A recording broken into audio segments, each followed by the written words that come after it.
اسی طرح حضرت سیدنا ابو بکر صدیق رضی اللہ تعالیٰ عنہ سے متعلق بات ہے کہ انہوں نے جو اپنے آخری کلمات ارشاد فرمائے وہ بڑے سبق آموز ہیں۔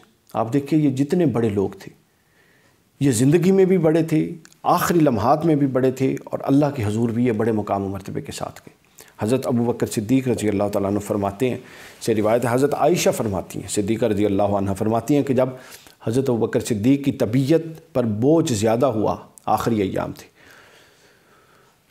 تو آپ نے پوچھا کہ آج کون سا دن ہے؟ ہم نے بتایا کہ پیر کا دن ہے۔ پھر پوچھا کہ مجھے امید ہے کہ آج اس دن اور رات کے درمیان میرا سفر آخرت ہے۔ اپنی طبیعت دیکھ رہے تھے اور اسے اندازہ فرما رہے تھے۔ پھر فرماتے ہیں کہ اے عائشہ ایسا کرنا کہ اس وقت جو میں نے ایک کرتا پہنا ہوا ہے، اگر میری موت ہو جائے تو اس کرتے کو دھو دینا اور اس کے ساتھ 2 نئے کپڑے لگا دینا، جوڑ دینا، اور ان 3 کپڑوں میں مجھے کفن دے کے میری تدفین کر دینا۔ تو حضرت عائشہ صدیقہ فرماتی، ہم نے عرض کیا کہ کیا ہم سب نئے کپڑے نہ دے دیں آپ کو، آپ کی جو تدفین میں کفن میں استعمال ہوں گے؟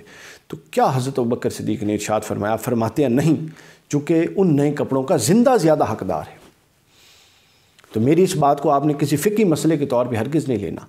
اس کا جو انسانیت کے حقوق، ان دنوں میں جو انسانیت سردی میں جو لوگ رضائی کے لیے، گرم کپڑوں کے لیے ترس رہی ہیں، یہ اس تناظر میں بات بیان کر رہا ہوں۔ اس کو کبھی کسی بھی فقہی انداز میں نہیں لینا، نہیں جی فقہ حنفی تو یہ کہتی ہے، فلاں تو یہ کہتے ہیں، فلاں نہیں۔ حضرت ابوبکر صدیق فرما رہے تھے کہ مجھے تو اللہ کے حضور پیش کرنا ہے، تو میرا یہ پرانا سوٹ اور ساتھ 2 نئے کپڑوں کے ساتھ پیش کر دینا، اور جو نئے کپڑے ہیں وہ سارے مجھ پہ نہ لگانا، وہ میرے بعد انسانیت کی ضرورت ہے، وہ زندہ انسانوں کو دینا۔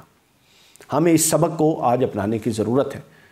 یہ وہ تعلیمات ہیں جو معاشرے کو دوبارہ زندہ کر سکتی ہیں، کہ ہم جنازے والے کو تو کندھا دیتے ہیں، زندوں کو بھی کندھا دینا سیکھیں۔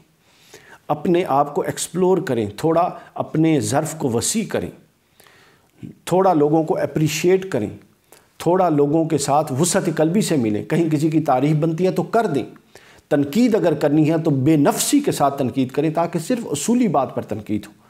یہ وہ چیز ہے جو انسان کی شخصیات میں نکھار پیدا کرتی ہے۔